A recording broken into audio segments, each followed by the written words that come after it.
What's up, guys, and welcome back to Just in Time. I've actually done this topic quite a few times. I've given talks to young children, adolescents, and working class people, so I thought, why not put it up here? A lot of times when I hear the topic of self-care being discussed, I feel that people think it needs to be very, very extravagant. Like, wow, I need to go for a full spa day, I need to cut off social media, don't talk to all my friends and be alone and must meditate, or like need to go on a retreat. Wow, I'm very, very gaya. But the whole point of self-care is that it is for yourself. It's for you. So it's very, very specific to you. And how I've always seen self-care is kind of like divided into a few compartments. So one is where I always like to use baseline. Baseline is kind of like when, for all those physics people out there taking the IGCSE, when the unit is at rest.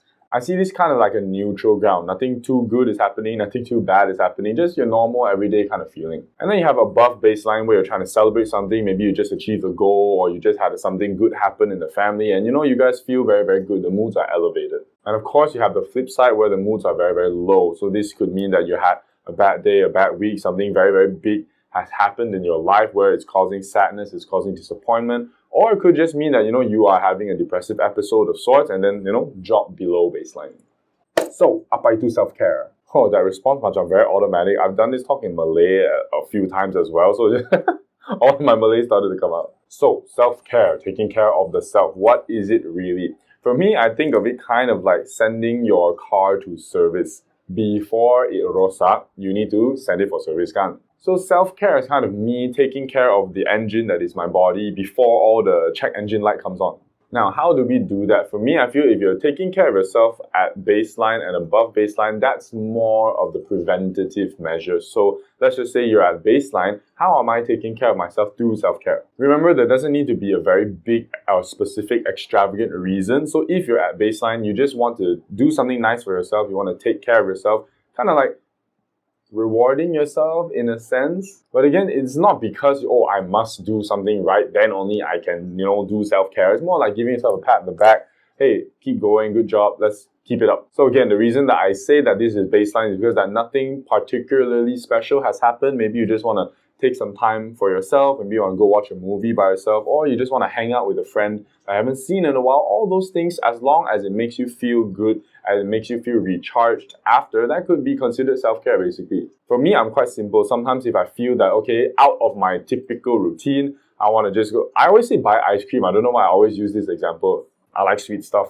But yeah, I'll go out of my way to get myself an ice cream just to it makes me feel good. Or I will go to the empty court, go to a basketball court, maybe just shoot some hoops by myself, do some drills by myself. Again, that just kind of makes me feel very fulfilled. And then gives you that extra little extra bit of juice so that you can keep going. And then you have more celebratory versions of self-care. Now, the reason I say celebratory is because that when we've achieved something, like we are aiming for a goal, you get it, I think that a lot of us have been hardwired to be like, don't need to celebrate this victory. Just keep going. Go for the next best thing and keep on thinking about what's bigger.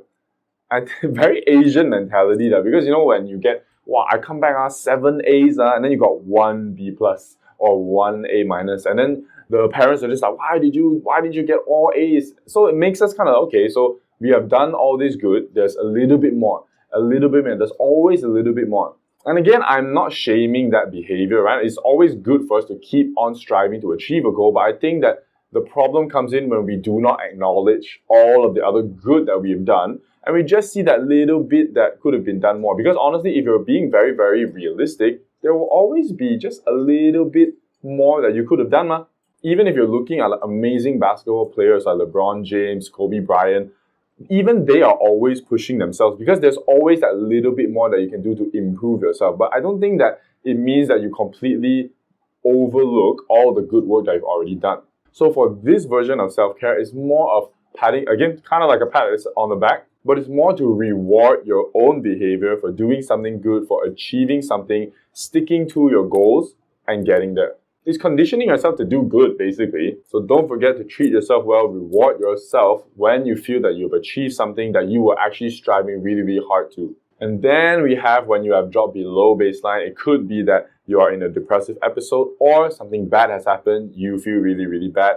this is when the check engine light has come on. Now, all of these measures that I'm going to be talking about is more of pulling ourselves back up to baseline because we have fallen below it. And I'm going to be giving more extreme examples because these are things that I have personally experienced, and also I have seen either friends or clients go through them themselves. So let's say you're going through a season of very, very low moods or even a depressive episode. There will be times you feel that you cannot even get out of bed.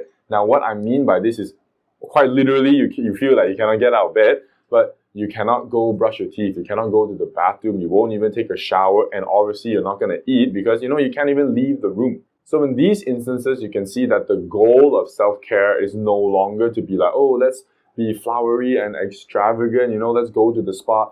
These fellas cannot even get out of bed. You still want them to go what spa? It's really just to achieve baseline functionality. And that's why sometimes you can hear people saying that self-care could just be going to brush your teeth or taking a shower. Now, you need to put that into context. It's not that they are already doing all that and then like, wow, how come taking care of myself means brushing my teeth? Everybody brushes their teeth. But when you are at that place, just taking care of yourself seems like a very big task. So that is like when you're very, very low functioning, just taking care of yourself. That's like self-care, really just taking care of your personal hygiene, taking care of your health. That's where eating comes in. A lot of them don't even eat. And then of course you have examples where if you had a bad day, bad week, maybe there's been death in the family or there's somebody is sick, obviously you're not going to feel at 100% when this is happening. And again, this is why I say that self-care is very specific. For some people, maybe they want to be alone. They just want to read or they just want to listen to some music by themselves to let them recuperate. But for some people, self-care in that instance might mean going out to meet a friend.